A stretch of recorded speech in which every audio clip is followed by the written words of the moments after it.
Wansi w'ekibiina ki National Economic Empowerment Dialogue ekikulembera Joseph Kabuleeta bakedde kukuŋŋaana wano mu Kampala okwetaba mu ttabamiruka abadde ow'okwogera ku bizibu ebiruma abantu mu bitundu 14 ebikola eggwanga Uganda n'okulaba ngeri ki gye bisobola okunogerwamu eddagala. Ekibbattaka ekyongera okusitula enkundi buli olukya, ebyobulamu ebitamatiza, ebyenjigiriza ebyongera okwebbika mu ddubi buli lunaku oluyitawo, okutulugunya abantu, obutali butebenkevu mu bitundu nga Kikaramoja bye bimu ku binokoddwayo ebisoomooza eggwanga, era kizuuliddwa nti ebizibu bino awatali kusosola mu kitundu ekimu oba ekirala biri buli wamu.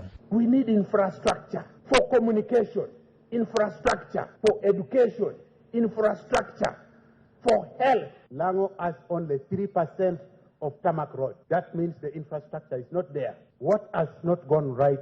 What has gone wrong? Are the people of Lango not taxpayers? If we do, what is happening? It's very funny.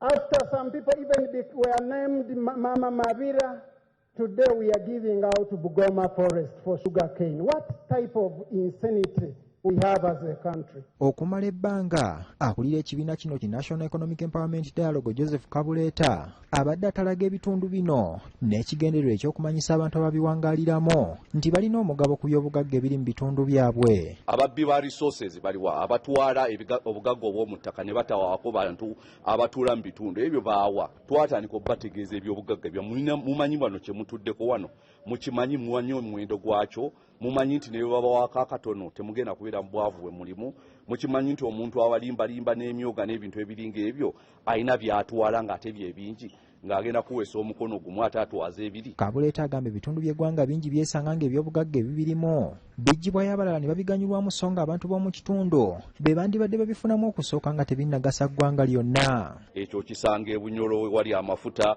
abantu babagobaagobayo dda, kati kwe kulanga tutandika okuzuukusa abantu nti kisoboka kitya oli kujja n'agamba nti kati wano tutaddewo forestries game reserve ne bagobawo abantu lwakuba game reserve, kati ate omuntu omu ali mu gavumenti najja n'atuulawo n'aliisizaawo enteeze naye nga tewaliwo ebyobugagga mu ttaka omwo. Ebitundu nga Kikaramoja, Bunyolo, Lwenzori n'ebirala bimanyiddwa nnyo okubeera n'ebyobugagga eby'omu ttaka, so nga ebitundu ebirala nga Buganda n'ewalala bimanyiddwa nnyo mu bulimi kyokka ebiseera ebisinga ebyobugagga bino tewateereddwawo nteekateeka ziyamba abantu babiwangaaliramu. Wano Kabuleeta waasinzidde n'ategeeza nti kyandibadde ky'amakulu bannayuganda bonna okusitula eddoboozi eryawamu ku byobugagga byabwe nabo babiganyulwemu ng'ekitali eky'obwavu bwakwongera okugoya abasinga. Abantu abakyalina ettaka lwakuba tebannalizuulamu kya bugagga, bwe banaalizuulamu ekyobugagga era nammwe bajja ddi babbako, kati ensonga lwaki tulina okuvayo twerwaneko kubanga ababbi batono be babba ffe abangi. Katulina okuvayo twerwaneko ate tekiri Buganda, tekiri Bunyolo, tekiri Busoga, tekiri wonna. Abakulembeze bano era balowooza nti kyekiseera gavumenti erowooze ku ky'okuleetawo obukulembeze obulumirirwa abantu mu ngeri zonna okusinga okubeera n'abakulembeze abekkusa bokka olwo bannansi bangi ne basigala nga beeryankuta. Peaceful transfer of power, twagala ebe transfer of power eri omuntu abantu gwe balonze ate nga bamulonze mu kalulu akali fair. Tetwagala ibe succession kubanga waliwo aga peaceful transfer of power naye ng'ate bo balowooza succession. We need a leadership. That's the one we deserve. That works for those four things. Now, what about us now? Ugandans need true nationalists, not sectarian leaders, transparent, willing to leave power peacefully, knowing that leaders come and go.